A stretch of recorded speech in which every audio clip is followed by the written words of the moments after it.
Good morning. खुश रहो, स्वस्थ रहो, सभी को एक एक मौला आशीर्वाद।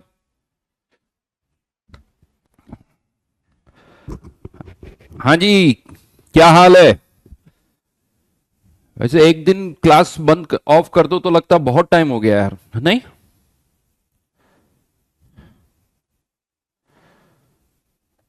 नहीं लगता है ऐसा?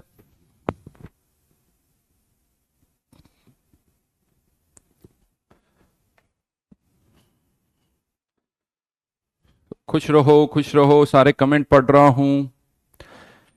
वैसे क्लास तो सही बताऊं एक ही ऑफ हुई है हमारी, लेकिन लग रहा है कि बहुत दिन हो गए तुमसे बात नहीं की, मिले नहीं। चलो अब बताओ, होमवर्क क्या था थर्मोडायनेमिक्स में? 1 to 18।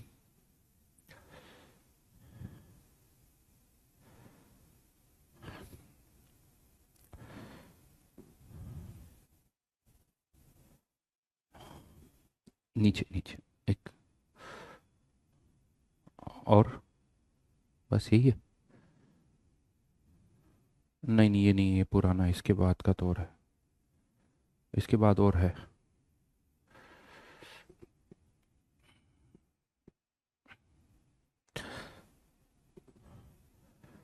1 से लेके 20 और 1 से लेके 13 तक। हाँ जी, बिल्कुल 1 से 20 और 1 से लेके 13। तो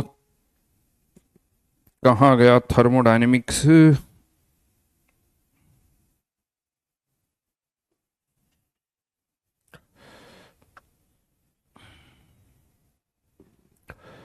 बोलिए 1 to 10। ओवन में कोई डाउट है क्या? 1 to 10।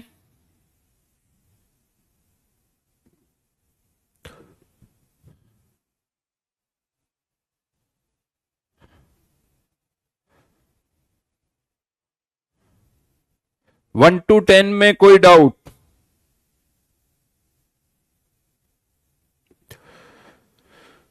Question number 3। अगर कोई भी सॉलिड लिक्विड में जा रहा है, लिक्विड से गैस में जा रहा है, तो हमें हीट देनी पड़ती है। ये नॉर्मल, तुम्हें भी पता है, कोई अपने आप मेल्ट नहीं होता, तुम्हें एनर्जी देनी पड़ती है। तो सॉलिड से लिक्विड, लिक्विड से गैस में हीट देनी पड़ती है, तो इसके रिवर्स प्रोसेस में हीट इवॉल्व होगी।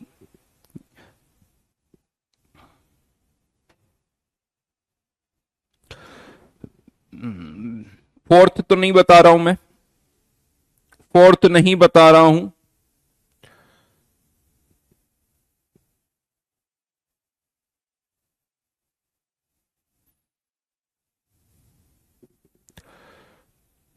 फिफ्थ, H2O सॉलिड से H2O लिक्विड, वर्क डन का फॉर्मूला होता है बेटा -P एक्सटर्नल डीवी। अब तुम सोचो कि ये वर्क डन पॉजिटिव होगा या नेगेटिव होगा, ये केवल इस पर डिपेंड करता है कि एक्सपांशन हो रहा है या कंप्रेशन हो रहा है। अगर एक्सपांशन हो रहा है, डीवी पॉजिटिव, एक्सपांशन मतलब डीवी पॉजिटिव, तो वर्क डन नेगेटिव, राइट। और यही अगर कंप्रेशन हो रहा है तो डीवी नेगेटिव, तो वर्क डन पॉजिटिव। अब तुम मुझे बताओ कि H2O सॉलिड से H2O लिक्विड में जब हम जा रहे हैं, तो क्या एक्सपांशन हो रहा है या कंप्रेशन हो रहा है? तो पानी के केस में एक एक्सेप्शन है, H2O लिक्विड ज्यादा डेंस है, लिक्विड का वॉल्यूम कम, यानी वहां हो रहा है कंप्रेशन, इसीलिए उसका वर्क डन पॉजिटिव। अब नेक्स्ट टाइम इस तरह के क्वेश्चन मत पूछना बेटो बेटो। देखो साफ साफ, सॉलिड से लिक्विड, लिक्विड से गैस, हीट देनी पड़ती है, इसका उल्टा हो रहा है तो हीट इवॉल्व होती है, यानी क्यों नेगेटिव होता है। नेक्स्ट आगे बढ़िए।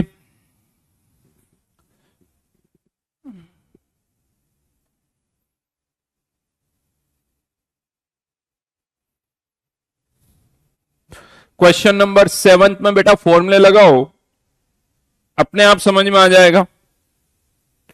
फॉर्मूले लगाओ तो सब समझ में आ जाएगा। बाकी अगर यही मुझे बताना पड़ जाए क्वेश्चन नंबर 7, तो फिर तो क्या करेंगे हम। हम्म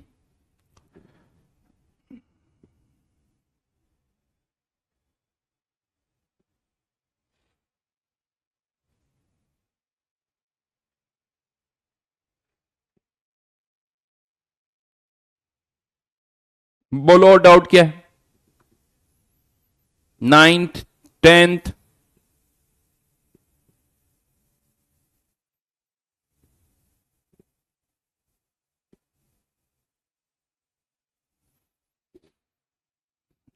टेंथ आसान है।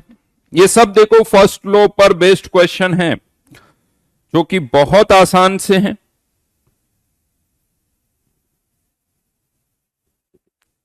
केवल आपको फॉर्मूले लगाने हैं, केवल फॉर्मूले लगाने हैं।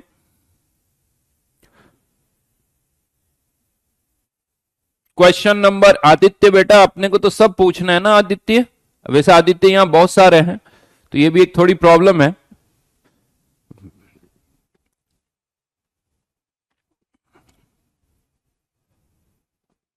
लेकिन ये बहुत बेसिक क्वेश्चन है। फॉर्मूले में वैल्यूज पुट करनी है, प्लस माइनस का ध्यान रखना है कि कौन सी वैल्यू प्लस आएगी कौन सी माइनस आएगी। जैसे क्वेश्चन नंबर 11 की मैं बात करूं, work done by the system is 300, यानी W इक्वल्स टू जब लिखोगे तो 300 जूल लिखोगे, and 100 calorie heat is supplied to it, यानी सिस्टम को हम 100 कैलोरी हीट दे रहे हैं। अब ये कैलोरी में है और कैलोरी को किस में कन्वर्ट करना पड़ेगा? जूल में। तो कह सकते हो 100 इंटू, वैसे एग्जैक्टली तो 4.18 होता है लेकिन यहां पर जो ऑप्शन दिख रहे हैं उसके अकॉर्डिंग आप 420 4.2 कर सकते हो। अब दोनों को यूज कर लो, आंसर आ जाएगा। 14th question number 14, area under the curve. देखो आप जब y वर्सेस x का कर्व प्लॉट करते हो ना, y वर्सेस x का जो कर्व है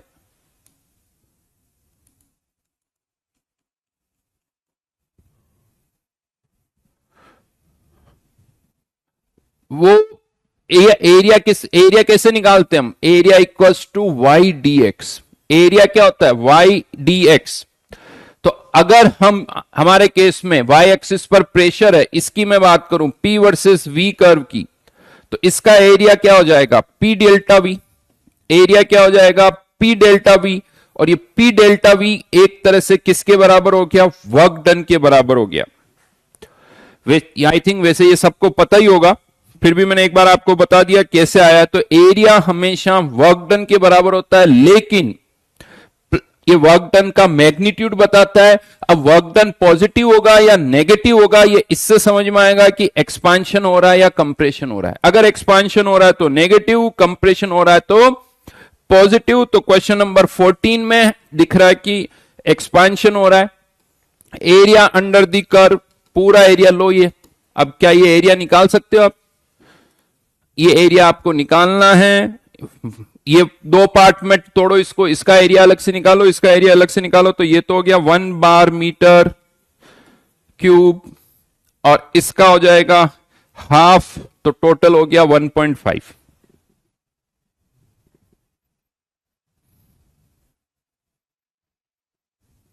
और लेकिन ये ध्यान रखना, ये किस यूनिट में आया? Bar into metre cube.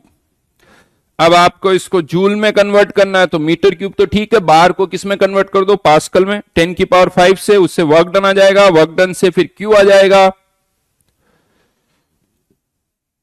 Sorry, work done निकालना है, नहीं डेल्टा यू। वर्क डन तो यहां से आ गया 1.5 इंटू बार, बार को मैंने कन्वर्ट किया 10 की पावर 5 जूल, यानी 150 किलो जूल। लेकिन ये माइनस साइन के साथ होगा, Q equals to 200 kilo joule, तो delta U equals to 50 kilo joule.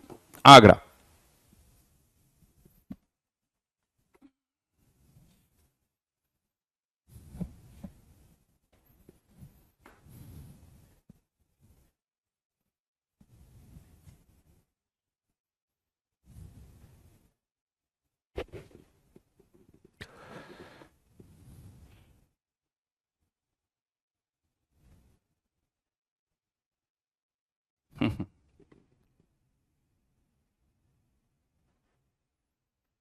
कोई कुछ पूछ रहा है कि क्वेश्चन नंबर 12 समझ में नहीं आया, है ना?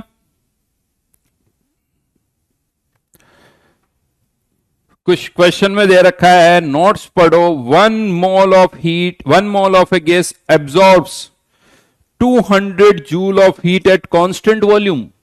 हीट एट कांस्टेंट वॉल्यूम, ही किसके बराबर होता है? Delta U. तो आंसर 200 जूल। खत्म।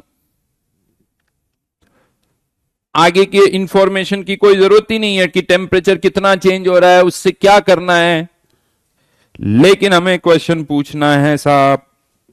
आंसर भी दे रखा होता है फिर भी पूछ लो।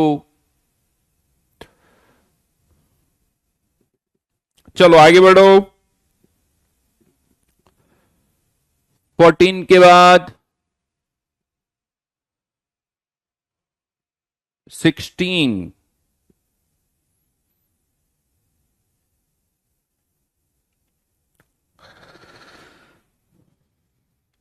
फ्रीजिंग और फ्यूजन, सॉलिड से लिक्विड में जब जाता है तो इसे बोलते हैं फ्यूजन। मेल्टिंग को ही फ्यूजन बोला जाता है और इसका अपोजिट होता है फ्रीजिंग।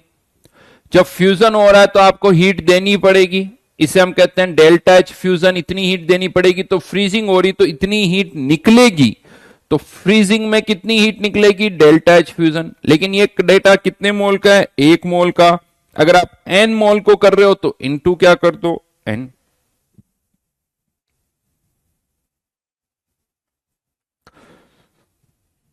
Next question number 17। इन सब में याद करो, लास्ट क्लास में 3 फॉर्मूले लिखवाए थे। Delta H equals to delta U plus P2V2 minus P1V1, NR delta T और डेल्टा NGRT। बहुत क्लियरली लिखा था। अब सोचो इसमें कौन सा फॉर्मूला लगेगा। क्वेश्चन नंबर 17 में तीनों में से कौन सा फॉर्मूला लगाओगे? 18 में कौन सा फॉर्मूला लगाओगे? 19 में कौन सा फॉर्मूला लगाओगे? 20 में कौन सा लगाओगे?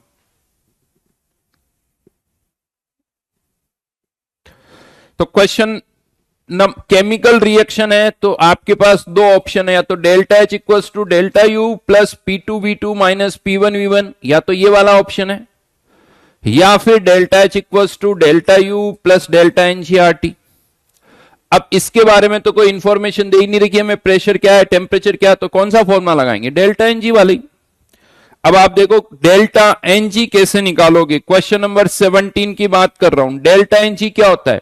केवल गैसेस के स्टोइकोमेट्रिक कोफिशिएंट से मतलब है, गैसेस के। और डेल्टा NG का मतलब होता है प्रोडक्ट का स्टोइकोमेट्रिक कोफिशिएंट माइनस रिएक्टेंट के स्टोइकोमेट्रिक कोफिशिएंट का सम।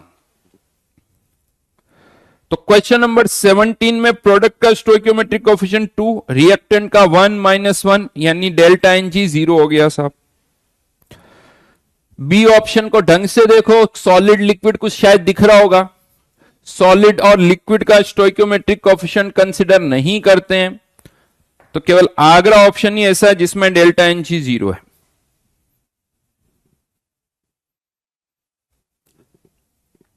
क्वेश्चन नंबर 8, ये देखो हर एक क्वेश्चन में आपको बता दूं, कुछ कुछ चीजें आपको पता है, लेकिन जब क्वेश्चन करते हो ना तब बहुत अच्छी तरह से वो दिमाग में आती है।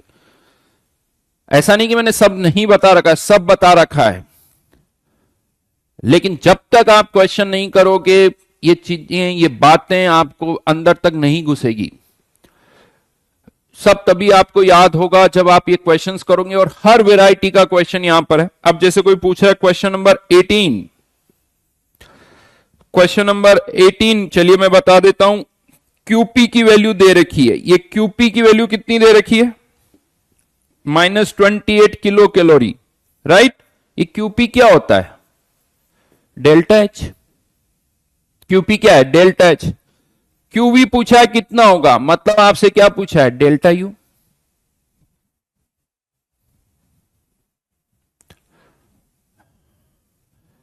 राइट, क्योंकि अब हमें यहां पर डेल्टा एच पता है, डेल्टा यू निकालना है। केमिकल रिएक्शन दे रखी है, तो जो केमिकल रिएक्शन दे रखी है, चलिए बताइए उसका डेल्टा NG कितना होगा। तो ढंग से देखें तो उसका डेल्टा एन जी 1 ही होगा, क्योंकि एक्स वाई और सी सब सॉलिड या लिक्विड है, केवल डी है। अब फॉर्मूला लगा दो, -28 डेल्टा यू डेल्टा एन जी,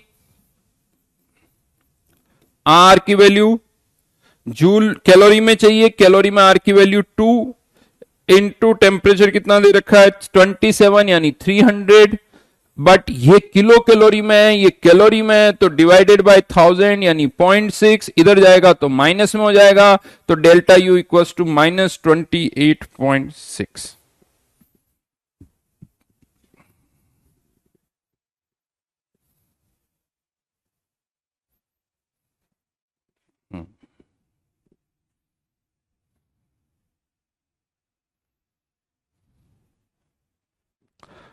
क्वेश्चन नंबर 19 और 20 में डेल्टा एन जी निकालो।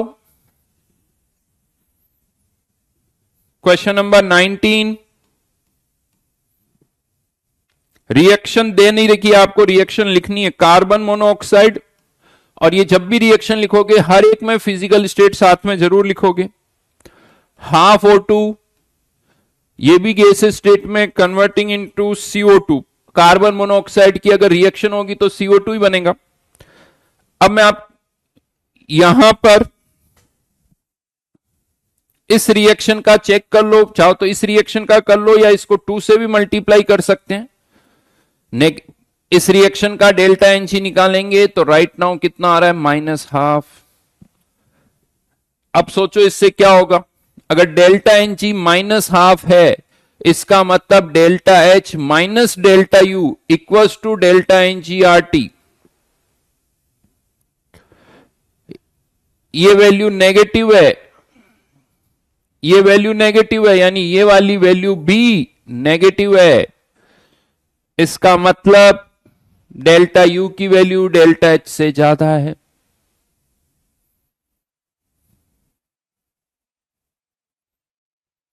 आरुष बेटा जब तुमने क्यूपी लिख दिया, अब क्यों, मैंने सारी कंडीशन बता रखी है। आरुष जब तुमने क्यूपी लिख दिया, अब और कौन सी कंडीशन बची? कंडीशन तो लगा चुके हो। कांस्टेंट प्रेशर है तो क्यू हमेशा डेल्टा एच के बराबर होगा, कांस्टेंट वॉल्यूम है तो क्यू हमेशा इसके बराबर होगा। सब लिखा हुआ है, बार बार पूछो मत आरुष, जो लिखा हुआ है बहुत क्लियर लिखा हुआ है।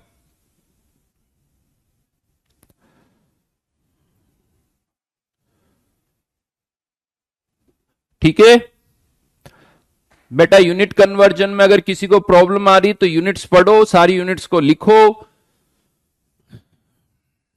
हर एक यूनिट बता चुका हूं। अब किसी को कैलोरी को जूल में कन्वर्ट करना नहीं आता तो उसमें क्या करूंगा, प्रेशर की सारी यूनिट्स बता चुका हूं, एटमॉस्फेयर, पास्कल सब बता चुका हूं।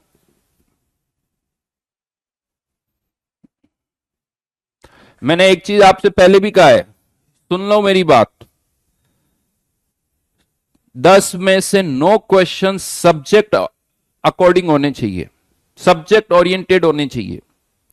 अगर, जबकि होता क्या, बहुतों का उल्टा होता है, 10 में से 9 क्वेश्चन अदर देन सब्जेक्ट होते। सर स्पीड कैसे बताऊं, कन्वर्जन कैसे समझूं, ये ऐसे क्वेश्चन का कोई हाथ पे नहीं होता, क्योंकि ये अगर आप ऐसे क्वेश्चन पूछ रहे हो इसका मतलब आप क्या हो ना, प्रैक्टिस नहीं करना चाहते हो। प्रैक्टिस करो, क्वेश्चन करो, सब अपने आप होगा, सब अपने आप हो जाएगा।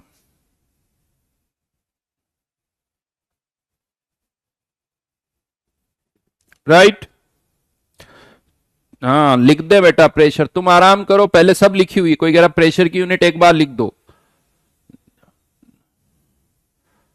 और तो पुराने लेक्चर में पढ़ा हुआ उसका क्या होगा। हाँ शुभम, वो तुमसे नहीं देखे जाते ना, तुम चाहते हो कि सही काम करते सारा तुम्हारा। अपने नाम को खराब मत करो। चलिए S1 में आइए,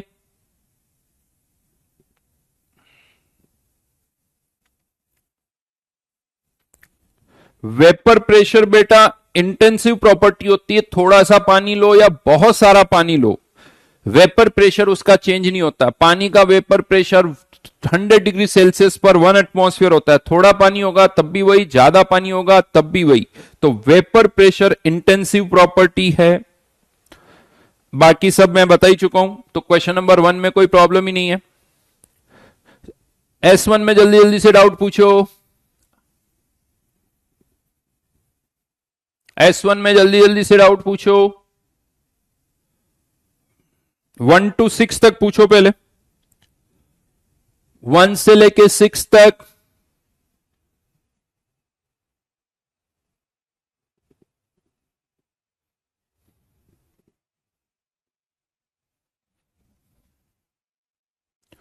क्वेश्चन नंबर 2 में मैं आंसर अभी लिख रहा हूं। स्टेट फंक्शन के कौन कौन से आंसर्स हैं,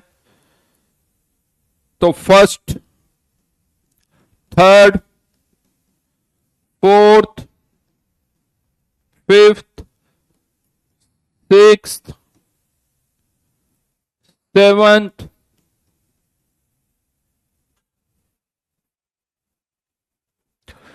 ये सब स्टेट फंक्शन है। कौन नहीं है, सेकंड,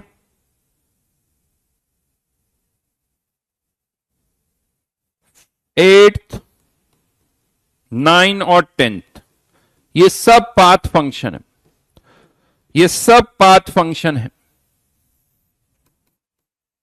पाथ पर डिपेंड करती। मॉलर हीट कैपेसिटी कांस्टेंट वॉल्यूम पर अलग, कांस्टेंट प्रेशर पर अलग।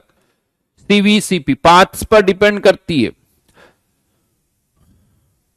मॉलर हीट कैपेसिटी की अगर हम बात करें हाइड्रोजन के लिए, तो कांस्टेंट वॉल्यूम पर टेम्परेचर, मॉलर हीट कैपेसिटी कुछ और होगी, कांस्टेंट प्रेशर पर कुछ और होगी।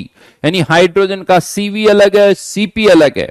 मतलब आप प्रोसेस को कैसे कर रहे हो, किस पाथ के थ्रू जा रहे हो, उस पर मॉलर हीट कैपेसिटी डिपेंड करती है। इसीलिए मॉलर heat capacities our path function. Entropy जब आएगा तब समझ लेना, अभी तो लिख लो। एंट्रोपी स्टेट फंक्शन होती है, आगे समझाऊंगा कि एंट्रोपी क्यों स्टेट फंक्शन होती है। ठीक है।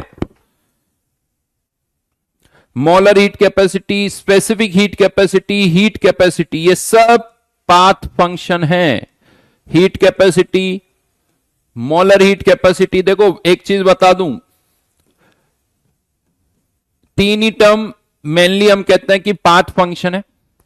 तीन ही टर्म है, वर्क, हीट, और भी हो सकती, बट अभी हमारे लिए दिमाग में ही रखो तीन टर्म, वर्क, हीट और ये जो मॉलर हीट, स्पेसिफिक हीट, इन सबको एक ही साथ सोच सकते हो। राइट। सितांशु जी ने फोर्थ का थर्ड क्वेश्चन पूछा है, जिसका जस्ट अभी आंसर मैं दे चुका हूं। सितांशु जी जस्ट अभी आंसर दिया है कि आइस जब लिक्विड में कन्वर्ट होता है तो वर्क डन क्या होगा। बताऊं तुम्हें क्वेश्चन O1 का। हाँ सितांशु, क्वेश्चन नंबर 5 अभी जस्ट पूछा है, फिर वापस तुम वही क्वेश्चन मुझसे फिर पूछ रहे हो। यानी उससे कोई मतलब नहीं कि मैंने क्या आंसर दिया है, सेम क्वेश्चन रिपीट हो रहा है, लेकिन तुम्हें फिर से उसका आंसर पूछना है। क्वेश्चन नंबर 4 वर्क डन का साइन अभी अभी लिखा है, तो फोर्थ तब मत पूछना। फोर्थ का फोर्थ फिर भी हिंट दे देता हूं। क्वेश्चन नंबर 4 के फोर्थ में लेफ्ट हैंड साइड में सॉलिड है, राइट हैंड साइड में सॉलिड के साथ गैस है। गैसेस का वॉल्यूम, क्वेश्चन नंबर 4 का फोर्थ बता रहा हूं, गैसेस का वॉल्यूम सॉलिड और लिक्विड से बहुत ज्यादा होता है। तो अगर किसी रिएक्शन में राइट हैंड साइड में गैसेस बन रही है तो वॉल्यूम बढ़ेगा, वॉल्यूम बढ़ेगा, वर्क डन नेगेटिव होगा। राइट। नेक्स्ट,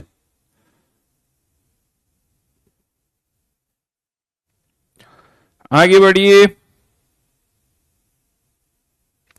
फर्स्ट क्वेश्चन में सारे बता चुका हूं, तो अब कोई फर्स्ट क्वेश्चन ना पूछे। सोमेंदर, एंथैल्पी क्या होती है, लास्ट क्लास का लेक्चर सुनना, सब समझ में आ जाएगा।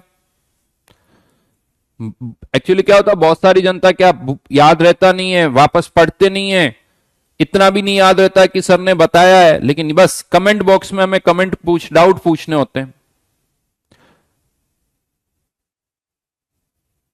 और फिर मेरे को देखो गुस्सा आता है। गुस्सा इसलिए आता है कि जो चीज बता चुका हूं अगर वो कोई पूछेगा ना, तो मैं ऐसी रिप्लाई करूंगा।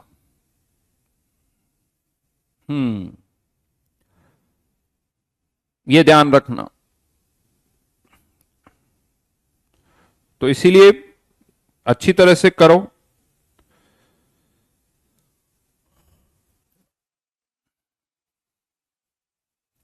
S1 में अब बोलिए,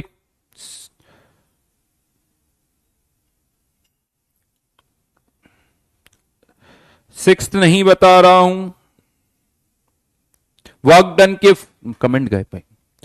क्वेश्चन नंबर 6, चलो एक बार फिर भी, वर्क डन का जो फॉर्मूला होता है, इसमें थोड़ा एक पार्ट और आगे आएगा। वैसे तो P एक्सटर्नल होता है, लेकिन यहां पर आगे थोड़ा भी मैं समझाऊंगा। P एक्सटर्नल रिवर्सिबल प्रोसेस में P इंटरनल के बराबर होता है, क्योंकि रिवर्सिबल लिखा हुआ है, इसीलिए मैं इसको ऐसे लिख सकता हूं। एंड अब P की वैल्यू पुट कर दीजिए, के वी की पावर 3 इंटू डीवी, के वी की पावर 3 इंटू डीवी।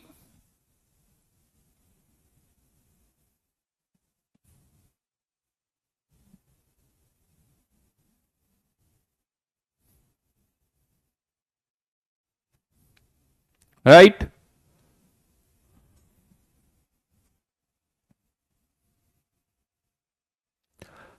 तो इंटीग्रेट कर लेना, आंसर आ जाएगा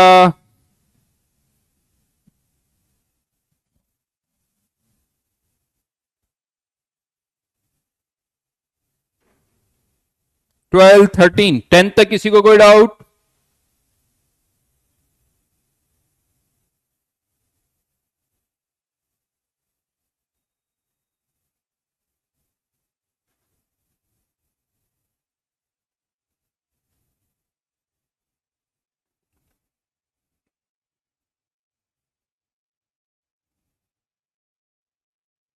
नहीं, चलिए आगे बढ़ते हैं। 12th बता देता हूं मैं, 12th बता रहा हूं मैं। क्वेश्चन नंबर 12 बड़ा अच्छा क्वेश्चन है।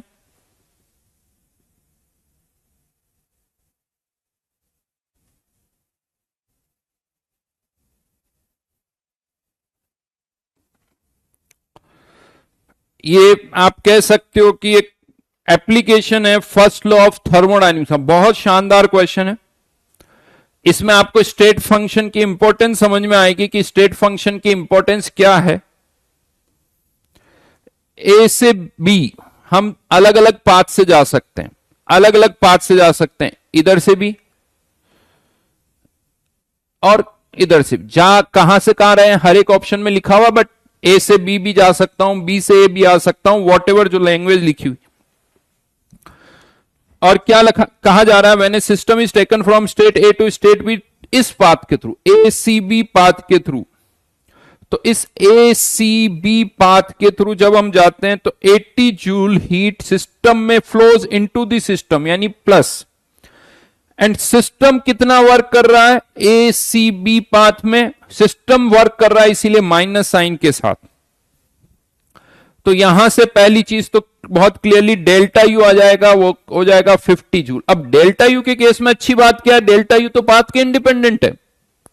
डेल्टा यू तो पाथ के इंडिपेंडेंट है। ये एरो ऐसे भी बना देता हूं, ऐसे भी बना देता हूं, जैसे क्वेश्चन में लिखा होगा वैसे जा रहे हैं, बस समझ गए। क्वेश्चन में सब जगह लिखा हुआ है कहां से कहां आ रहा है। तो अब डेल्टा यू की वैल्यू तो हमेशा वही रहेगी, चाहे आप ए से बी कैसे भी जाओ। ये डेल्टा यू है, यूं कह दो डेल्टा यू ए से बी, चाहे वो डेल्टा यू ए से सी और फिर बी जाओ, चाहे वो डेल्टा यू आप किसी और पाथ से जाओ, चाहे वो डेल्टा यू डायरेक्टली जाओ, सबका सेम होगा, सबका सेम होगा।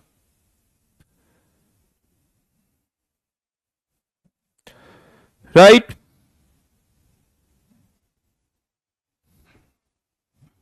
अब ये चीज आ गई। अब मैं ए पार्ट पर आ रहा हूं। How much heat flows into the system along path A D B if the work done is -10 joule. अब ये वैल्यू तो फिक्स है, हर जगह यही यूज होगी, ये वैल्यू आपकी फिक्स है। तो डेल्टा यू ये तो फिक्स है। ए डी बी पाथ का भी 50। वर्क डन कितना दे रखा है, सॉरी, वर्क डन कितना दे रखा है ए डी बी पाथ का, ए डी बी पाथ का -10, क्यू निकाल लो डेल्टा, ये 60 आ गया सब।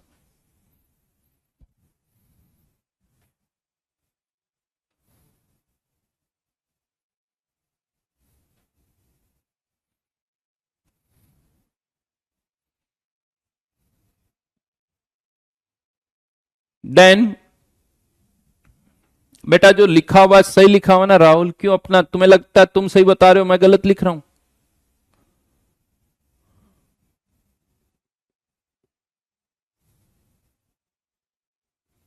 हम्म,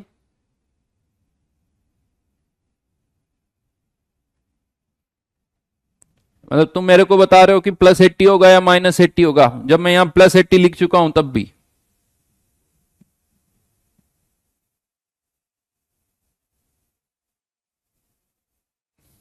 देन सेकंड, ये ए पार्ट हो गया सब। बी पार्ट पर आते हैं। When the system is return from state B to A, B to A से आ रहे हैं ऑब्वियसली, अब बी टू ए से उल्टा अगर आप आ रहे हो तो डेल्टा यू तो माइनस हो जाएगा, -50 joule. Work done on the system, अब ये जो वर्क डन है बी से ए का, ये कितना है 20 जूल। तो Q की वैल्यू फिर से निकालनी है, आप निकाल लो, -50 और -WAB।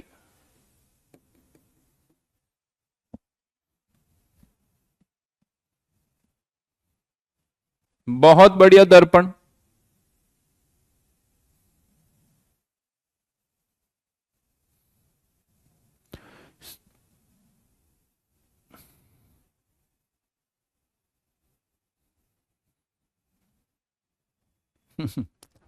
आदित्य ने लिखा कि सर प्लीज कोई रूटीन बता दीजिए, 5 सब्जेक्ट एक दिन में मैनेज नहीं हो पाता है, आपके बताए हुए प्लान परफेक्ट होते हैं।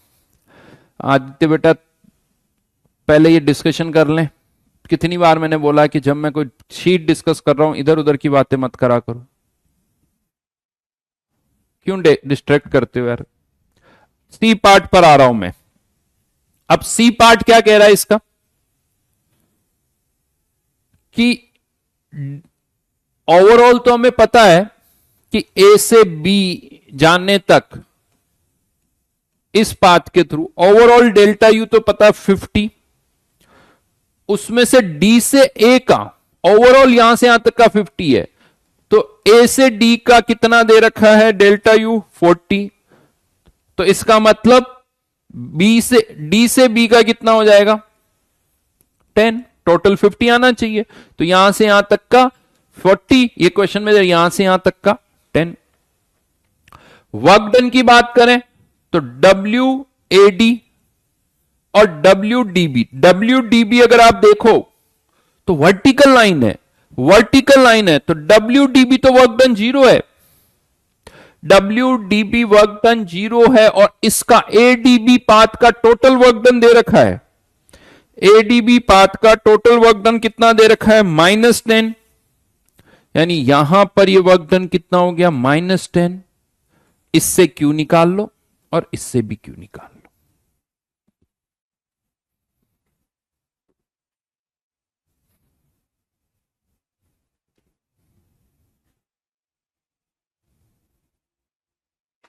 डन, बिल्कुल सही किसी ने लिखा है, प्रदीप्ता।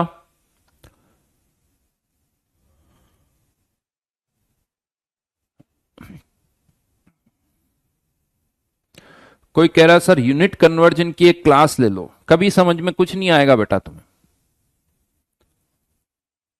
क्योंकि मैं क्लास ले लूंगा उसके बाद क्या होगा, कोई क्वेश्चन नहीं करोगे, क्वेश्चन नहीं करूंगा, करेंगे तो सब भूल जाओगे। और जहां जहां जरूरत पड़ी है मैंने सब जगह बताया है। लेकिन तुम्हारे को क्या लगता है मैं क्यों मेहनत करूं, सर एक क्लास ले लेंगे हो जाएगा, तुम्हारा कुछ भला नहीं होने वाला। रिकॉल करो कि मैंने कहां किस जगह पर यूनिट्स बताई और हर जगह सब बता रहे कि वहां ढूंढो फिर कर। समझ में आई बात? अब देखो ये डाउट्स ना, इधर उधर के कमेंट मत पूछा करो, फिर मेरे को गुस्सा आता है, मैं इधर उधर कुछ बोलता हूं। क्वेश्चन नंबर 13 नेक्स्ट क्लास में करेंगे। क्वेश्चन नंबर 13 अब नेक्स्ट क्लास में करेंगे, ठीक है? 13 नेक्स्ट क्लास में बताऊंगा। वैसे हो जाएगा, आज हम और कुछ क्वेश्चन करेंगे, उससे भी हो जाएगा। अब आगे बढ़ रहा हूं मैं। तो लास्ट क्लास में मैंने आपको 3 फॉर्मूले लिखवा दिए थे, उसमें मेनली अब मैं बात करूंगा delta H equals to delta U plus delta N G R T. इसमें 2-3 बातें मुझे और बतानी, वो जल्दी जल्दी से अब मैं बताऊंगा आपको। कुछ क्वेश्चंस तो हम कर चुके हैं, शीट में आप कर चुके हो, बट यहां पर क्वेश्चन ये आता है कि एक रिएक्शन अगर लिखी हुई है, let's say N2 plus 3H2 converting into twice NH3,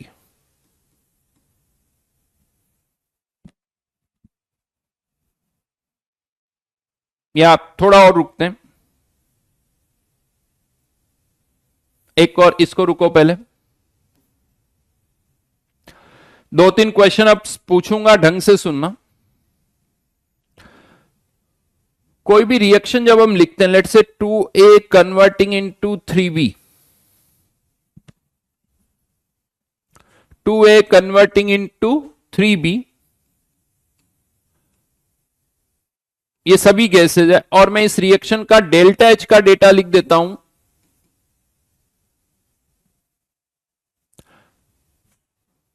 $50 kilo joule पर मोल। ये हमेशा पर मोल लिखा जाता है, उसमें हमेशा पर मोल लिखा जाता है। अब ये बताओ, ये जब 50 ये डेल्टा एच पॉजिटिव लिखा, इसका मतलब पता है क्या है? ये एंडोथर्मिक रिएक्शन है। रिएक्शन होने पर सिस्टम हीट ले रहा है, सिस्टम को हीट हमें देनी पड़ेगी। अब 50 किलो जूल हीट कब एब्जॉर्ब होगी? जब ए का 1 मोल रिएक्ट करेगा तब, या ए के 2 मोल रिएक्ट करेंगे, या ए के 10 मोल रिएक्ट करेंगे, या ए के 50 मोल करे, या कितने भी मोल करे, हीट एब्जॉर्ब इतनी होगी। बताओ।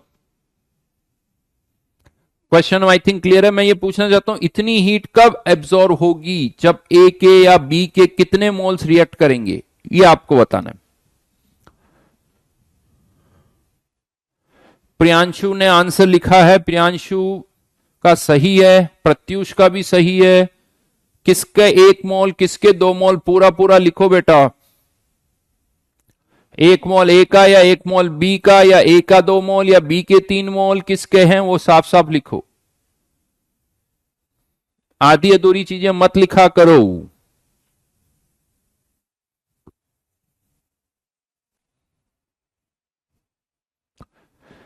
बिल्कुल, बहुतों को सही सही पता है, तो बहुत अच्छी बात है,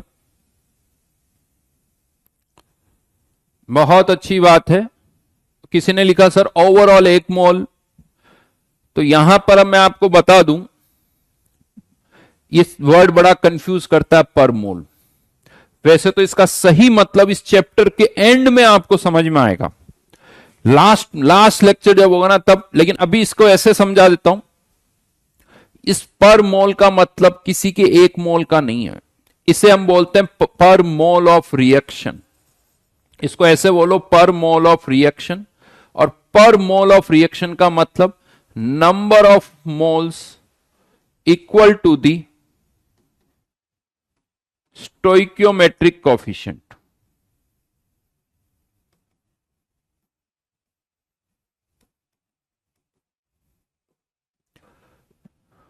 स्टोइकियोमेट्रिक कोफिशिएंट मतलब इतनी हीट कब एब्जॉर्ब होगी? जब ए के 2 मोल बी के 3 मोल में कन्वर्ट होंगे। जब ए के 2, जो भी स्टोइकियोमेट्रिक कोफिशिएंट, अगर 2 है तो 2, 3 है तो 3, 4 है तो 4, यानी 1 मोल कोफिशिएंट 1 है तो 1, कोफिशिएंट 2 है तो 2, कोफिशिएंट 3 है तो 3। यानी ये इंफॉर्मेशन आपको क्या कह रही है कि जब ए के 2 मोल बी के 3 मोल में कन्वर्ट होंगे तो इतनी हीट एब्जॉर्ब होगी। अब अगर आप मान लो इस रिएक्शन को 2 से मल्टीप्लाई करके लिख देते हो, 4A कन्वर्टिंग इनटू 6B, अभी भी ये गैसेस तो ही है, जिस फैक्टर से हम रिएक्शन को मल्टीप्लाई करते हैं डेल्टा एच भी उसी फैक्टर से मल्टीप्लाई हो जाएगा। इसको 2 से मल्टीप्लाई किया, ये भी 2 से मल्टीप्लाई हो गया, 100 किलो जूल पर मोल, अभी भी पर मोल आएगा। लेकिन अब यहां पर क्या बोलोगे, जब ए के 4 मोल्स बी के 6 मोल्स में कन्वर्ट होंगे, ए के 4 मोल्स जब बी के 6 मोल्स में कन्वर्ट होंगे तब इतनी हीट एब्जॉर्ब होगी, तब इतनी हीट एब्जॉर्ब होगी। यहां पर क्या बोलोगे, जब ए के 2 मोल बी के 3 मोल में कन्वर्ट होंगे तो इतनी हीट एब्जॉर्ब होगी। ऑब्वियसली यहां से यहां अमाउंट डबल हो गई, यानी 2 से 4 हो गया, 3 से 6 हो गया, तो 50 से भी 100 हो गया। सीधी सी बात है, एनर्जी जो निकलेगी या जो देनी पड़ेगी वो डबल हो जाएगी। तो किसी भी रिएक्शन को जब आप किसी फैक्टर से मल्टीप्लाई करते हो तो डेल्टा एच भी उसी फैक्टर से मल्टीप्लाई होगा। अब यहां पर मैं बता दूं, कभी भी किसी रिएक्शन का डेल्टा एच जब आप लिखोगे बिना बैलेंस रिएक्शन का नहीं होना चाहिए। बिना बैलेंसिंग के डेल्टा एच का डेटा नहीं लिखा जा सकता, रिएक्शन बैलेंस्ड होनी चाहिए। क्यों बैलेंस होनी चाहिए उसका लॉजिक समझा देता हूं। मान लो आप में से किसी ने एक रिएक्शन को ऐसे लिखा हुआ है और अब मैं कह दूं, इसका लिख दूं डेल्टा एच जो है लेट से 50। अगर मैंने यहां पर इसका डेल्टा एच लिख दिया 50, अब क्या करो साहब, रिएक्शन तो बैलेंस ही नहीं है। आप में से किसी ने इसको हाफ से बैलेंस कर दिया, किसी ने यहां 2 और 2 लगा दिया, क्या दोनों का डेल्टा एच सेम होगा क्या? तो बिना बैलेंस रिएक्शन के कभी भी डेल्टा एच नहीं लिखोगे। रिएक्शन हमेशा बैलेंस्ड होनी चाहिए, तभी डेल्टा एच लिखोगे, अदरवाइज उसका कोई मतलब नहीं है। अब अगर रिएक्शन बैलेंस्ड है, मान लो आपने इस रिएक्शन को ऐसे बैलेंस कर दिया और अब मैं कह रहा हूं कि इसका डेल्टा एच है लेट से 50 किलो जूल पर मोल, मतलब जब इसके 2 मोल से इसके 2 मोल और इसका 1 मोल, अगर मैंने ऐसे बैलेंसिंग करके डेल्टा एच दे रहा हूं तो इसको रीड कैसे करना है वो बता रहा हूं। बहुतों के दिमाग में केवल क्या है, पर मोल लिखा हुआ, तो या तो ए का 1 मोल या बी का 1 मोल, जो भी स्टोइकियोमेट्रिक कोफिशिएंट है उसके बराबर मोल्स होने चाहिए, उसके बराबर मोल्स होने चाहिए। क्लियर? इसे हम बोलते हैं पर मोल ऑफ रिएक्शन। ये चित्र number of moles equal to the stoichiometric coefficient. और ये मैं आपको बता दूं, अच्छी बात है, वैसे जो जेई देते ना उसमें से शायद मुझे लगता है हार्डली 1-2%, 3 मान लो, शायद उनको ये चीज पता हो। वो किस्मत है, क्योंकि जब तक इस पर क्वेश्चन नहीं बन रहा वो सही हो जाता है, क्योंकि ज्यादातर क्वेश्चन में स्टोइकियोमेट्रिक कोएफिशिएंट 1-1 होते हैं, इसीलिए कोई प्रॉब्लम नहीं होती। जिस दिन ये बदल जाएगा ना उस दिन प्रॉब्लम आएगी। बहुतों को नहीं पता होता है कि हां ये पर मोल का मतलब क्या है, राइट? अब इसी में नेक्स्ट पॉइंट पर मैं आ रहा हूं। नेक्स्ट पॉइंट पर मैं क्या आ रहा हूं, जरूरी नहीं है कि अगर आपने 4 मोल लिए तो आप रिएक्शन ऐसे ही बैलेंस करो। ये तो जस्ट बैलेंसिंग हो गई, ये उसका डेल्टा एच है। अब आप यूनिटरी भी लगा सकते हो। अगर आपको लगता है कि नहीं सर मैंने तो ए के 4 मोल नहीं 40 मोल्स लिए हैं, 40, तो इसके 40 मोल से इसके 60 बनेंगे, 10 टाइम्स हो गया। तो यूनिटरी क्या लगाओगे, 4 मोल्स लेने पर कितनी हीट एब्जॉर्ब हो रही है, 4 मोल्स रिएक्ट करने पर कितनी हीट एब्जॉर्ब हो रही है, 100। तो 40 मोल्स जब रिएक्ट करेंगे तो कितनी होंगी, 1000। 10 टाइम्स कर दिया, यूनिटरी लगा दी। यानी यूनिटरी भी लगा सकते हो। ये नहीं है कि अगर 4 मोल्स यानी 40 मोल्स रिएक्ट कर रहे तो आप इस रिएक्शन को 40A से बैलेंस करोगे, ऐसा कोई जरूरी नहीं।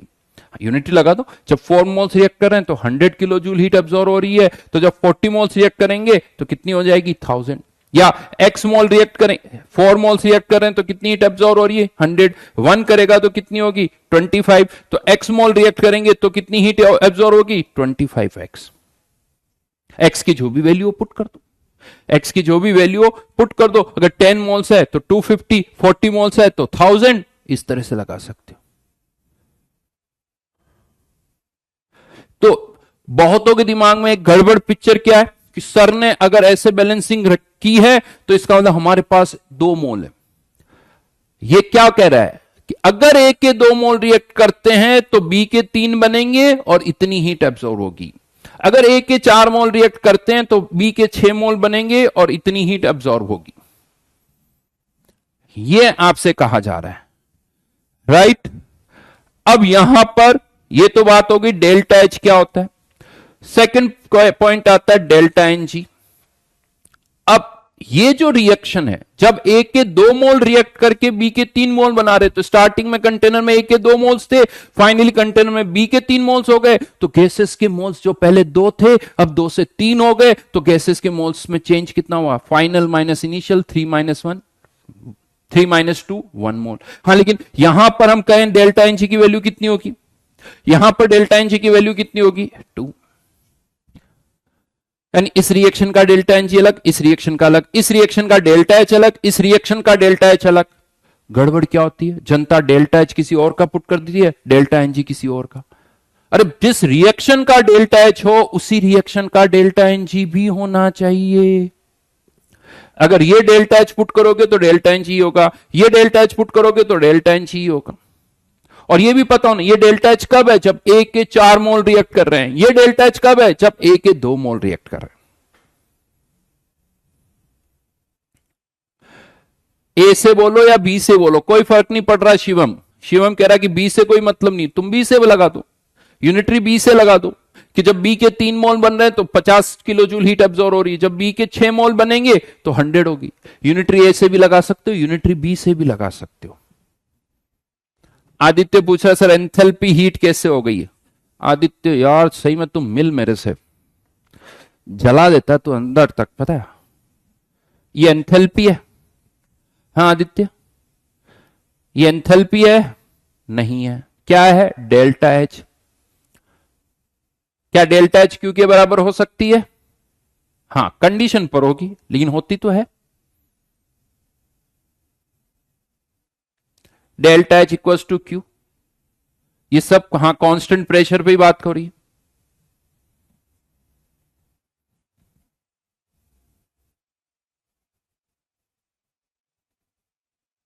हाँ वो कांस्टेंट प्रेशर पर,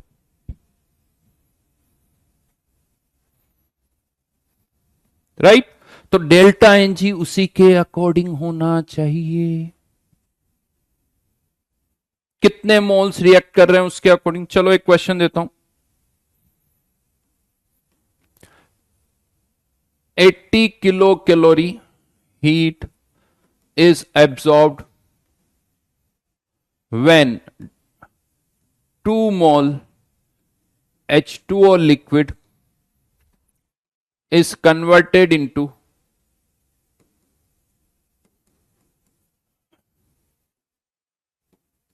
its vapor. 2 mole H2O liquid is converted into its vapor at 1 atmosphere 400 Kelvin. Find delta H and delta U for above change. बहुत बेसिक, बहुत अच्छा क्वेश्चन है, ढंग से पढ़ना। दो आंसर देने, डेल्टा एच और डेल्टा यू।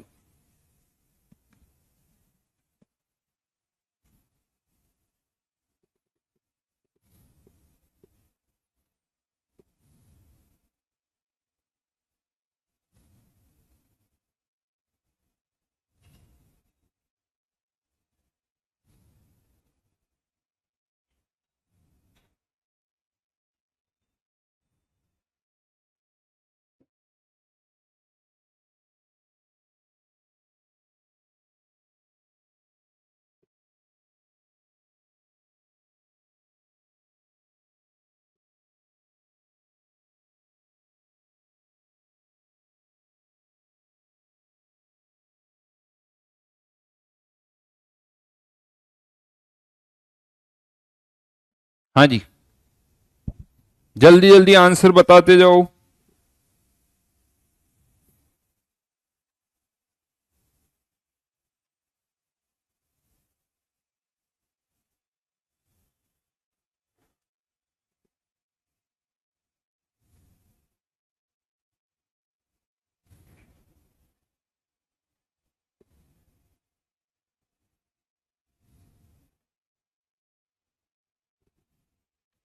80 80।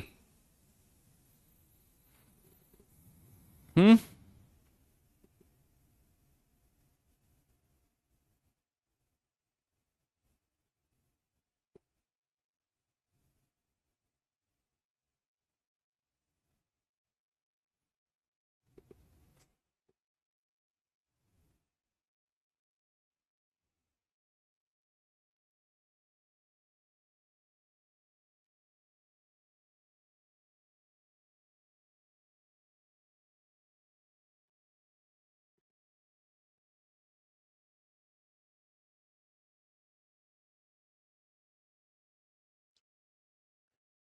एट्टी 70।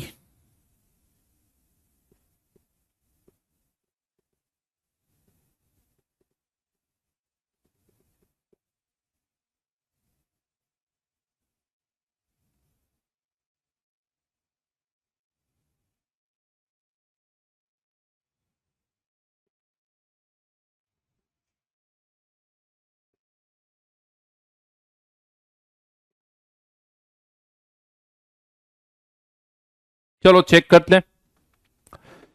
80 और 79.4 आ रहा है एक तो आंसर, और 81.6, 80 भी है, चलिए वो भी देख लेते हैं। 78.6 भी आ रहा है 80, और ये, और 78.4 भी आ रहा है। 6 आ रहा है 4, चलो मैं 6 वाले को 4 कर देता हूं। ज्यादातर का 78.4 आ रहा है। अच्छा, इसमें से पता, एक डेटा तो ऑलरेडी पता है आपको, ये 80 किलो कैलोरी हीट है, राइट। ये किसके बराबर है, डेल्टा एच के बराबर या डेल्टा यू? कैसे पता चलेगा? क्या इसको मैं अभी किसी के बराबर कर सकता हूं? Yes, because is converted into vapours at 1 atmosphere. ये 1 एटमॉस्फेयर यानी कांस्टेंट प्रेशर का डेटा है, तो इसको मैं क्या लिख सकता हूं, क्यूपी, यानी 80 किलो कैलोरी, और ये किसके बराबर हो गया, डेल्टा एच। तो डेल्टा एच के लिए तो कुछ करना ही नहीं है आपको, आंसर ही आ गया। अब हमें और क्या निकालना है, डेल्टा यू।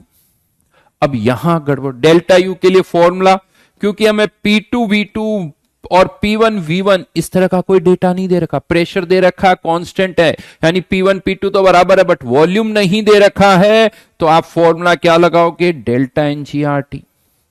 अब डेल्टा एच तो आपको पता है, डेल्टा एनजी कितना होगा वो बताओ, डेल्टा एनजी की वैल्यू क्या होगी वो बताओ।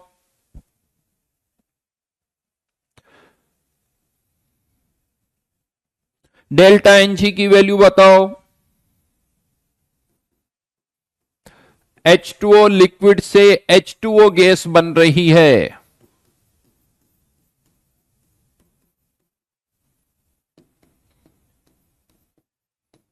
रिएक्शन को कैसे बैलेंस किया जाए?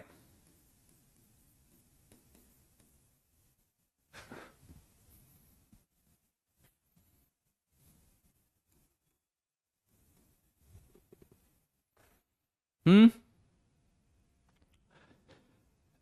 अब ये भी रिएक्शन है, ये भी रिएक्शन है, हमें बताओ इसमें से हम जो डेल्टा 80 किलो कैलोरी है वो कौन सी रिएक्शन का है? क्योंकि 80 किलो कैलोरी हीट तब है जब 2 मोल वेपराइज हो रहे हैं, 2 मोल वेपराइज हो रहे हैं, इसीलिए जब अगर आप डेल्टा एच 80 किलो कैलोरी लिखोगे यहां, लेकिन 80 किलो कैलोरी लिखते वक्त पर मोल लग जाएगा यहां पर, क्योंकि ये 2 मोल का डेटा है, ये भी 2 मोल है। हाँ, अगर आप ये रिएक्शन लिखते हो तो ये 40 किलो कैलोरी पर मोल हो जाएगा, लेकिन राइट नाउ हम ये यूज करेंगे क्योंकि कितने मोल हो रहे हैं, 2 मोल। अब इस रिएक्शन का डेल्टा एनजी कितना है, 2। ये डेल्टा एच, ये डेल्टा एनजी पुट कर दो, डेल्टा एच कितना हो गया 80, डेल्टा यू निकालना है, delta NG 2, into 2 into temperature 400 kelvin. यहां पर मेजर गड़बड़ फिर क्या होती है वो बता दूं आपको, ये किलो कैलोरी में है, आर की वैल्यू कैलोरी में है, बट ये किलो कैलोरी, ये 1000 से डिवाइड कर देना। डेल्टा यू इक्वल्स टू, ये कितना हो गया 1.6, तो 78.4।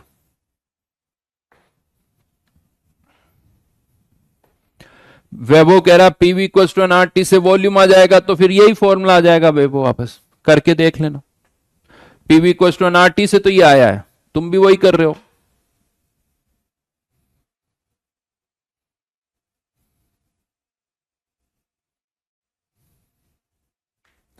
अरे रोशन बेटा, दिमाग के थोड़े तो पर्दे खोल दो, 2 - 2 कर डाला, सॉलिड लिक्विड से कोई फर्क नहीं पड़ रहा है।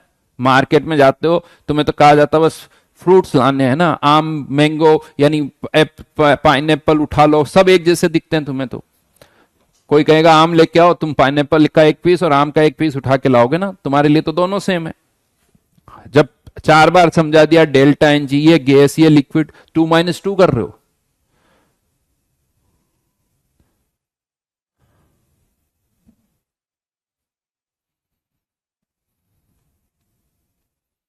हाँ, तो यहां पर होता क्या है, जनता क्या करती है, रिएक्शन तो ये लिख देती है।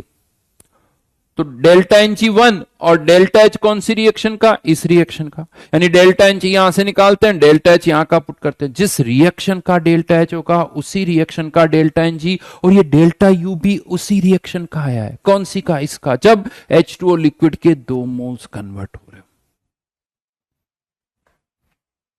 ठीक है, एक और, तो आंसर इज फाइनली दिख रहा है आपको सारे answer.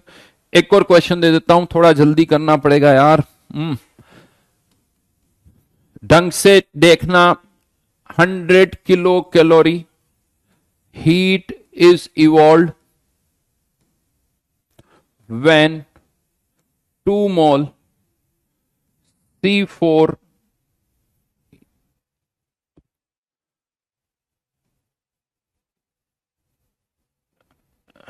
C3H8 liquid is burnt with excess oxygen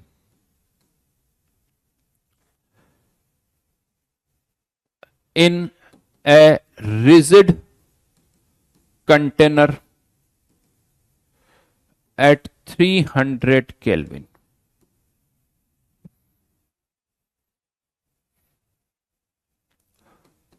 Find delta H and delta U for above change. बहुत बढ़िया क्वेश्चन है, बहुत सारी गलतियां कर सकते हो आप इसमें भर भर के, उन सब से आपको बचना है।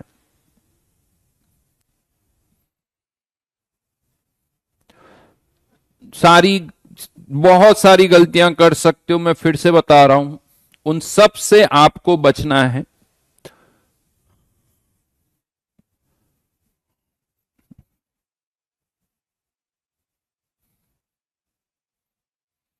बहुतों का डाउट पता क्या है, ऐसा लगता है कि हमें सेकंड थर्ड क्लास में पढ़ लेना चाहिए। बहुतों का लगता है कि सर आर की वैल्यू 2 कैसे आ गई, है ना बेटा, कैलोरी जूल सब में एक ही होती है आर की, है ना, या यूनिट पर डिपेंड करती है। जूल कैलोरी में डिफरेंस पता है।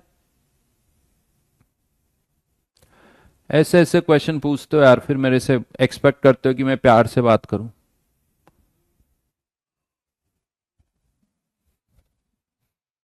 हाँ, इक, और कौन था, इक था, और कौन कौन था जिसने ऐसे क्वेश्चन पूछे। तो अब तुम बताओ, तुम्हें आर की वैल्यू बताएं हैं, फिर किसी दिन कोई कह देगा सर ये 9 की टेबल में कैसे आ गए, 9 × 9 81 कैसे आ गया है, ये भी पूछ लो।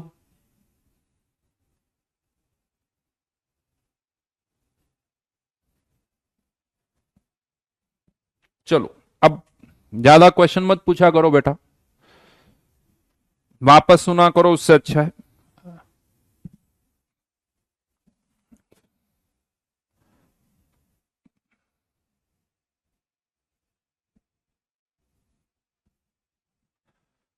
मोहम्मद बेटा पढ़ लो, जो है समझ में आ रहा है वो करो।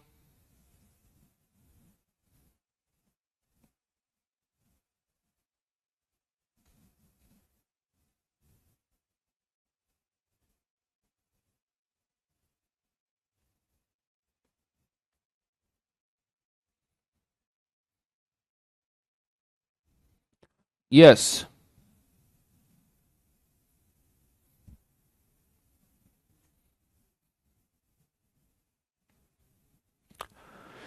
पहली गड़बड़, ये बताओ, ये 100 किलो कैलोरी हीट जो है, इसको डेल्टा एच के बराबर करें या डेल्टा यू के बराबर करें? इसको डेल्टा एच के बराबर करें या डेल्टा यू के बराबर करें? पहले तो ये बताओ। बहुतों के आंसर सही है, बहुत बढ़िया। रौनक का आंसर सही दिख रहा है, और रौनक के अलावा, हाँ, वेरी गुड। तो क्योंकि रिजिड कंटेनर है मतलब वॉल्यूम कांस्टेंट है, यानी कांस्टेंट वॉल्यूम पर जो हीट है वो डेल्टा यू के बराबर होगी, लेकिन हीट इज इवॉल्व, इवॉल्व हो रही है, इसीलिए -100 किलो कैलोरी हो गया, -100 किलो कैलोरी हो गया।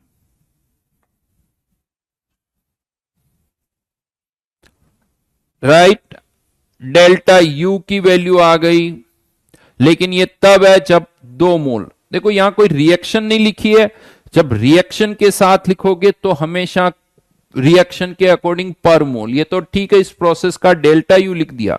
अब इतनी हीट कब इवॉल्व हो रही है वो रिएक्शन लिखो, वहां पर एक और गड़बड़ हो सकती है। C3H8 लिक्विड किसके साथ रिएक्शन हो रही है? ऑक्सीजन के साथ। प्रोडक्ट क्या बनेंगे? बर्न्ट विथ, मतलब ऑक्सीजन के साथ रिएक्शन, यानी CO2 plus 4H2O liquid,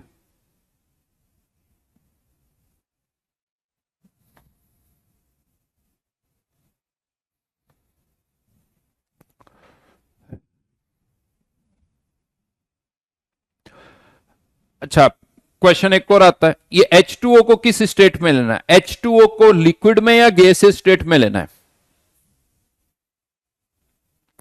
H2O को किस स्टेट में लेना है?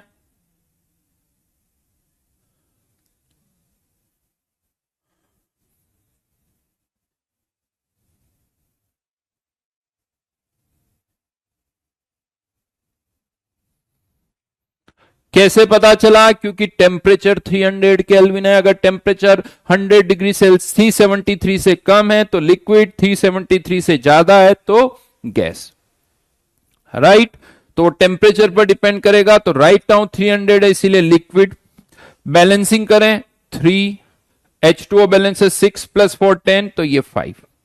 अब अगर मैं इस रिएक्शन के डेल्टा एनजी की बात करता हूं, तो इस रिएक्शन का डेल्टा एनजी, ये लिक्विड है ये लिक्विड है, तो इन दोनों से मतलब है तो -2। लेकिन क्या ये इस रिएक्शन का डेल्टा यू है? क्या ये इस रिएक्शन का डेल्टा यू है? नहीं, ये डेल्टा यू कब है? जब इसके 2 मोल रिएक्ट कर रहे हैं। राइट नाउ तो इसमें इसके कितने मोल्स रिएक्ट कर रहे हैं? 1 मोल। कितने मोल रिएक्ट कर रहे हैं? 1 मोल। तो जब 2 मोल रिएक्ट करेंगे तो या तो इसको पूरा 2 से मल्टीप्लाई करके लिखो, या तो इसको पूरा 2 से मल्टीप्लाई करूंगा तो फिर डेल्टा एनजी भी 2 से मल्टीप्लाई हो जाएगा। तो ये डेल्टा यू इस रिएक्शन का नहीं है। अब आप चाहो तो इस पूरी रिएक्शन को 2 से मल्टीप्लाई करके लिख दो, 2 times 10O2 6CO2 plus 8H2O, और इसका डेल्टा यू कितना हो जाएगा? 100 किलो कैलोरी। लेकिन रिएक्शन के साथ जब भी डेल्टा यू या डेल्टा एच लिखोगे, सिंस ये रिएक्शन के साथ लिख रहा हूं, पर मोल, लेकिन अब इस पर मोल का मतलब जब इसके 2 मोल है, ये भी डेटा हम कह रहे हैं इसके 2 मोल के लिए, इसका डेल्टा एनजी कितना आएगा? -4। सॉरी, यहां माइनस साइन नहीं लगाया मैंने, माइनस साइन। तो यहां पर डेल्टा एच निकालना है, डेल्टा यू -100, -4, 2, और टेम्परेचर कितना दे रखा है 300।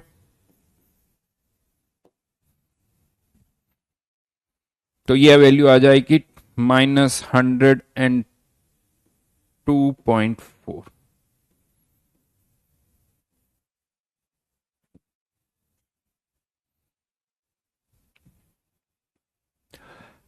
यहां पर एक और चीज बता दूं, चाहो तो आप इस रिएक्शन, अगर मैं पूछूं इस रिएक्शन का डेल्टा यू कितना होगा या इस रिएक्शन का डेल्टा एच कितना होगा, तो वो भी निकाल सकते हो। इस रिएक्शन का डेल्टा यू डेल्टा एच पूछे तो वो भी निकाल सकते हैं। ऑब्वियसली यहां पर 2 मोल है, यहां 1 मोल है। इसका डेल्टा यू पूछोगे तो इसका डेल्टा यू -1 मोल, आधा करना पड़ेगा। लेकिन यहां पर भी अब पर मोल लिखना पड़ेगा, क्योंकि एक रिएक्शन के साथ लिख रहा हूं।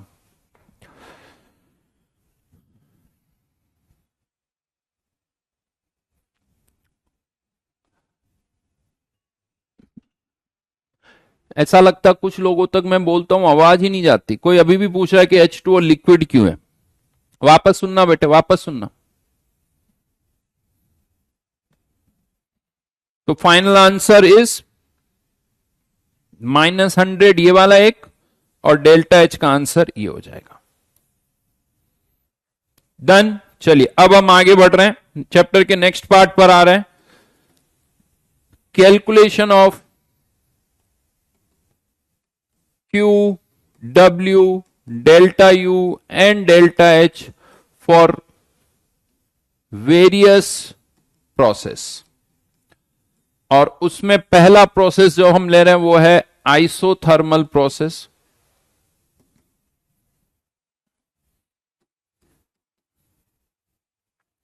Isothermal process.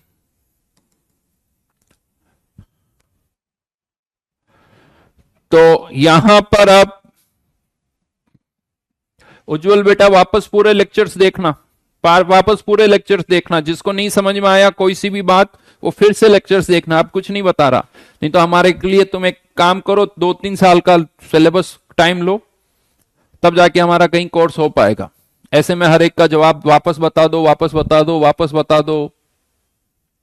2-3 साल ले लो बेटा जेई के लिए, ठीक है।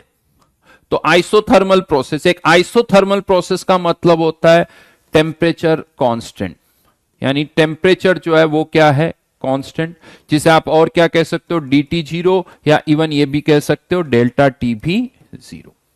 कैसे भी लिखो, temperature constant dt 0 delta T 0, यानी टेम्परेचर चेंज नहीं होता है। लेकिन ध्यान रखना थ्रू आउट टेम्परेचर कांस्टेंट होना चाहिए। ऐसा नहीं कि इनिशियली टेम्परेचर 300 बढ़ा के कम कर दिया, वापस कर दो सर 300, तो प्रोसेस आइसोथर्मल नहीं होगा।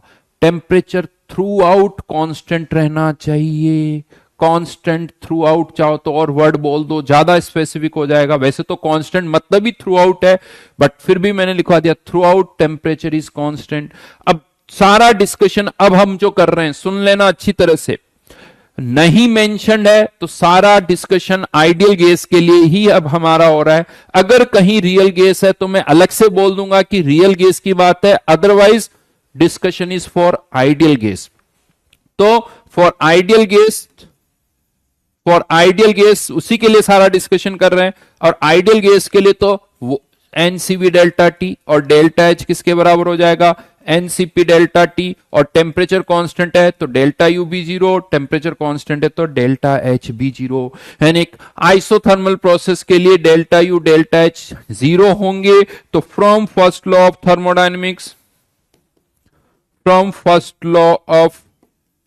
थर्मोडायनेमिक्स,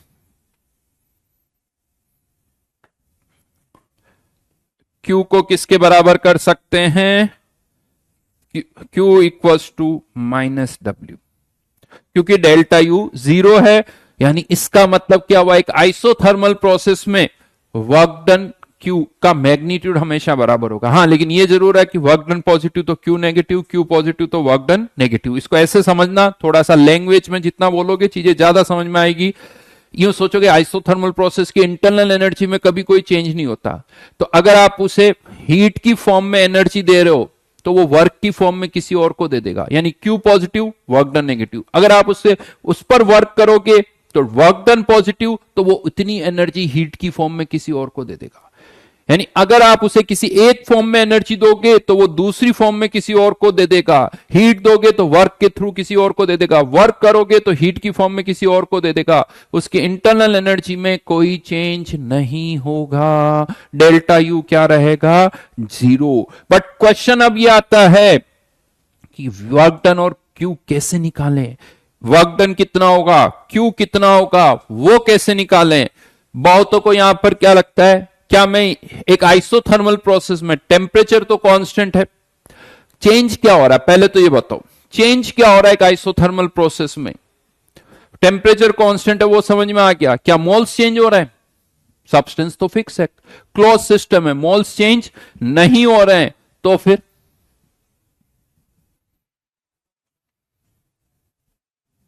प्रेशर और वॉल्यूम चेंज हो रहे हैं, या प्रेशर और वॉल्यूम में चेंज होगा, ना तो प्रेशर कांस्टेंट है ना वॉल्यूम कांस्टेंट है। यहां पर Q का अब हमारे पास, यानी Q के जो फॉर्मूले हम लिखते हैं, Q equals to NC delta T, याद करो वहां मैंने बताया था, वो तब है जब हम हीट दे रहे हैं और सब्सटेंस का टेम्परेचर चेंज हो रहा है, लेकिन यहां तो टेम्परेचर चेंज हो ही नहीं रहा है, तो Q का हमारे पास कोई फॉर्मूला नहीं है। तो अब हम क्या करेंगे, पहले वर्क डन कैलकुलेट करेंगे, और वर्क डन से क्या पता चलेगा, Q पता चलेगा। वर्क डन कैसे कैलकुलेट करें, तो यहां पर अगर हमें वर्क डन कैलकुलेट करना है तो रिवर्सिबल का फॉर्मूला अलग होगा और इरिवर्सिबल का फॉर्मूला अलग होगा। तो for reversible process work done कैसे निकालें वो बता रहा हूं। तो मैंने आपसे पहले भी कहा था, जब भी कोई रिवर्सिबल प्रोसेस हो, कैसे सोचो, एक कंटेनर है जिसमें पिस्टन लगा हुआ है, पिस्टन के ऊपर सैंड रखी हुई, धीरे धीरे धीरे हम इन सैंड पार्टिकल को हटा रहे हैं, धीरे धीरे कर रहे हैं, दैट इज रिवर्सिबल प्रोसेस। तो रिवर्सिबल प्रोसेस के लिए आप कह सकते हो कि P एक्सटर्नल और P में हमेशा बहुत कम डिफरेंस होता है, DP where tends to zero. इसका मतलब ये होता है कि आप कहीं एक रिवर्सिबल प्रोसेस में P एक्सटर्नल को P इंटरनल से या P इंटरनल को P एक्सटर्नल से लिख सकते हो, क्योंकि ये वैल्यू बहुत कम है। तो जो हमारा वर्क डन का फॉर्मूला है minus P external into dV, इसकी जगह मैं क्या लिख सकता हूं, P इंटरनल। P इंटरनल, ये मत करना सर P ये dV लिखो, P एक्सटर्नल की जगह P इंटरनल लिखा जा सकता है, मतलब ये P इंटरनल अंदर का प्रेशर है। आप में से अगर किसी को लग रहा है कि मैं नहीं इसे ऐसे लिखूं तो वो भी मैं समझा देता हूं।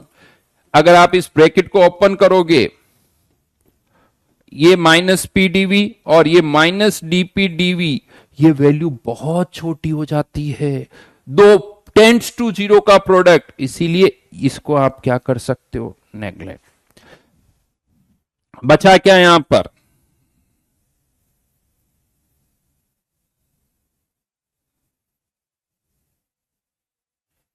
तो बचा क्या अब यहां पर, work done equals to minus P dV, लेकिन प्रेशर चेंज हो रहा है। आइडियल गैस के लिए P को क्या लिख सकता हूं, nRT by P into dV, N constant, R constant, temperature constant, तो nRT, सॉरी ये गलत लिखा मैंने, nRT ln, लिमिट्स लगा दी V2 अपॉन V1। एक वर्क डन का हमारे पास फॉर्मूला आ गया, वर्क डन का हमारे पास फॉर्मूला आ गया। लेकिन अब आप इसको और अलग अलग तरह से भी लिख सकते हो, और अलग अलग तरह से कैसे लिख सकते हो वो यहां लिख के बता रहा हूं। एक आइसोथर्मल प्रोसेस है, टेम्परेचर कांस्टेंट है, P1 V1 equals to P2 V2 equals to nRT,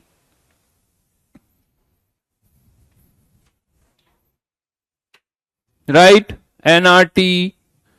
यानी चाहो तो आप इसको वॉल्यूम की टर्म्स के बजाय प्रेशर की टर्म में भी लिख सकते हो, W equals to minus nRT ln P1 upon P2, इसकी जगह ये लिख सकता हूं।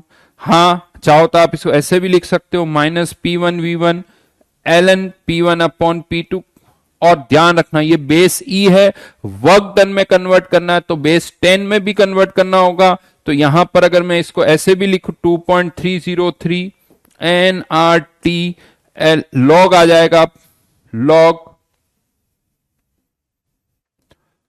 V2 upon V1।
सब सही लिखा है बेटा।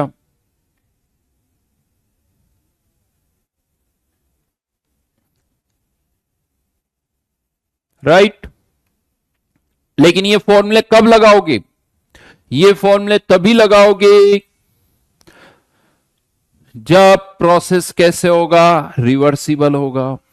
जब प्रोसेस कैसे होगा, रिवर्सिबल होगा। अब इरिवर्सिबल है तो क्या करोगे? इरिवर्सिबल है तो क्या करोगे? चलिए नेक्स्ट पेज पे करते हैं, यहां इतनी जगह। तो इरिवर्सिबल को कैसे सोचें वो बता रहा हूं। B part for irreversible. कुछ ऐसे सिचुएशन सोचो, एक कंटेनर है जिसमें ये 3 ब्लॉक्स रखे हुए हैं, 1 2 3। इसका प्रेशर है 5 एटमॉस्फेयर, इसका प्रेशर है 3 एटमॉस्फेयर और इसके कारण प्रेशर है 2 एटमॉस्फेयर। यानी टोटल राइट नाउ गैस पर कितना प्रेशर लग रहा है? 10 एटमॉस्फेयर। अभी तो ये पिस्टन मूव ही नहीं कर रहा है। अभी मान लेते हैं इसका वॉल्यूम कितना है? V1। अब हमने क्या किया, यहां से एक ब्लॉक को हटा दिया, ये ऊपर वाला ब्लॉक हटा दिया। डेफिनेटली जैसे ही ब्लॉक हटेगा पिस्टन ऊपर जाएगा। पिस्टन अगर ऊपर जाएगा तो इसका वॉल्यूम जो है, वॉल्यूम जो है वो V1 से बढ़ के कितना हो गया? V2। एक ब्लॉक हमने हटा दिया। अब सोचो आप यहां पर चेंज हुआ है, वर्क डन कितना होगा वो अगर हमें निकालना हो तो फॉर्मूला है minus P external into DV. अब जब बाहर का प्रेशर 10 था, अंदर का भी 10 था, कोई चेंज नहीं हो रहा था, कोई चेंज नहीं हो रहा था। तो हमने क्या किया, बाहर का प्रेशर कम कर दिया, एक ब्लॉक हटा दिया।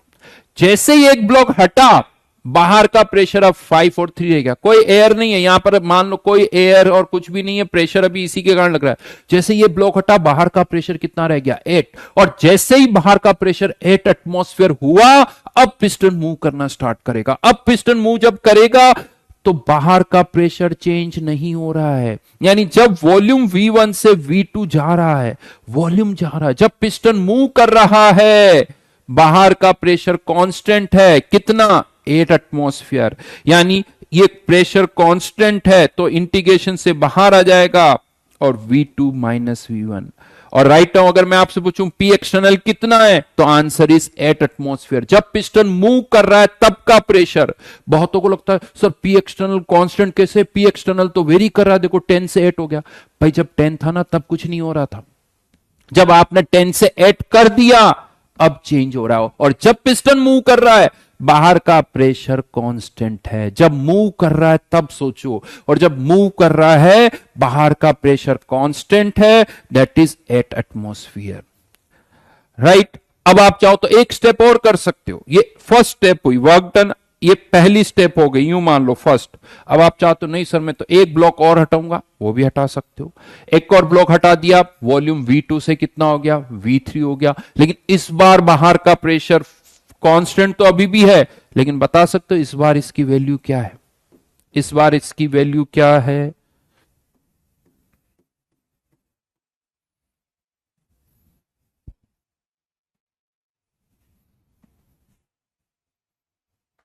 बताइए। यहां पी एक्सटर्नल और यहां पी एक्सटर्नल, बताओ क्या है? और जब पिस्टन मूव कर रहा है तब की बात है, क्योंकि जब मूव कर रहा है तभी वर्क हो रहा भाई।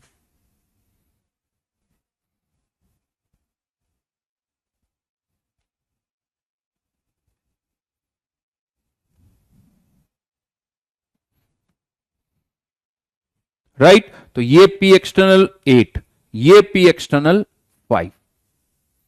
तो इस तरह से हम यहां पर वर्क डन निकाल सकते हैं। तो एक इरिवर्सिबल प्रोसेस में, ये तो चलो V2 V3 में लिख रहा हूं, इन जनरल फॉर्मूला ऐसे लिख सकता हूं एक इरिवर्सिबल प्रोसेस का, for irreversible process P external V final minus V initial. और चाहो तो इसे ऐसे लिख सकते हो, फाइनल वॉल्यूम यानी nRT upon final pressure minus nRT upon initial pressure, ऐसे भी लिखा जा सकता है। और यहां पर गैस का जो फाइनली प्रेशर होता है, वो पिस्टन कब रुकेगा? जब अंदर का प्रेशर बाहर के प्रेशर के बराबर हो जाएगा। तो अंदर का प्रेशर बाहर के प्रेशर के बराबर हो जाएगा तो पिस्टन रुक जाएगा। तो ये गैस का जो फाइनल प्रेशर होगा वो P एक्सटर्नल के बराबर ही होगा। P फाइनल P एक्सटर्नल के बराबर ही होगा। राइट, बहुत बढ़िया जी, बहुत बढ़िया।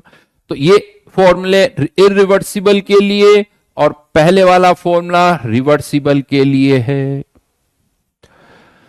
क्वेश्चन करेंगे अभी हम इस पर, तब और बातें समझ में आएगी। बट हाँ, बातें मैं जो बता रहा हूं वो आपके दिमाग में तभी टिकेगी, तभी ज्यादा अच्छी तरह से समझ में आएगी, जब जो होमवर्क मैं आपको दे रहा हूं उसको बार बार करो, अच्छी तरह से करो। किसी क्वेश्चन में डाउट है, टाइम ज्यादा लग रहा है, उसे फिर से करो, उसे फिर से करो। राइट, ये सब डेटा क्वेश्चन में दे रखा होगा बेटा। क्वेश्चन आएगा तो या तो वॉल्यूम दे रखा होगा या प्रेशर दे रखा होगा। वॉल्यूम दे रखा तो ये फॉर्मूला, प्रेशर दे रखा तो ये फॉर्मूला, सब होगा क्वेश्चन में। बिना डेटा के क्वेश्चन नहीं होगा। राइट, तो अब आपको होमवर्क में दे रहा हूं, एक तो जो लास्ट क्लास में किया था उसे और ढंग से कर लेना। छोटी छोटी बातें देखो, जब छोटी छोटी बातें परफेक्ट हो जाती ना तो आगे के क्वेश्चन समझना और आसान हो जाता है। तो वहां से जो क्वेश्चन लास्ट क्लास में मैंने दिए थे 1 से लेके 20, 1 से लेके 13, तो पहले तो ये कहूंगा कि उन्हीं क्वेश्चंस को और अच्छी तरह से करो ताकि आगे फ्लो बढ़े। उनको पहले करना, फिर ये आगे के क्वेश्चन करना, उनको करने के बाद ही करना। तो O1 में 21 से लेके 27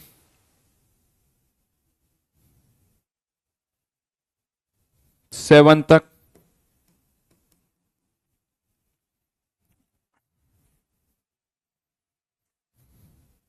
थर्टीन से लेके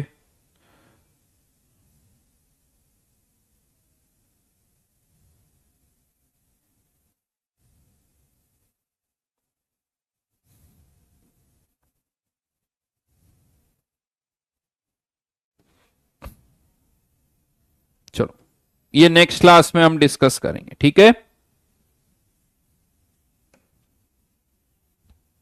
हाँ बिल्कुल। हाँ बेटा मोहम्मद, बातें करवा लो बस अपने से, बैकलॉग क्रिएट करवा लो, बीच में कुछ और पूछ लो, इधर उधर सब पूछ लो, है ना। फिर कहते हो कि हमें ह्यूमिलिएट मत करो, पढ़ो बेटा।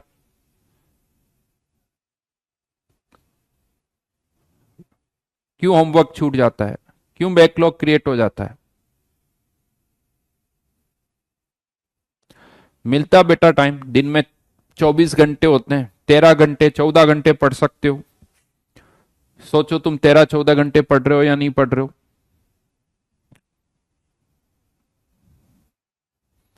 श्रेणी कभी कोई शॉर्ट नोट्स नहीं बनाने, जैसे मैंने कहा नंबरिंग करो, अच्छे अच्छे पॉइंट्स की नोट्स में नंबरिंग कर लो, उन सबको याद रखो। हर एक पर्टिकुलर पार्ट पर नंबरिंग करो, एक फर्स्ट सेकंड पॉइंट, बस उन हर एक से रिलेटेड, इससे रिलेटेड 5 पॉइंट, इससे रिलेटेड 7 पॉइंट, उन सबको याद करो, ठीक है। चलो जी, तो नेक्स्ट क्लास में हम ये डिस्कस करेंगे। Bye bye. कमेंट रुक गए क्या? कभी रुकते हैं कभी नहीं रुकते हैं क्या?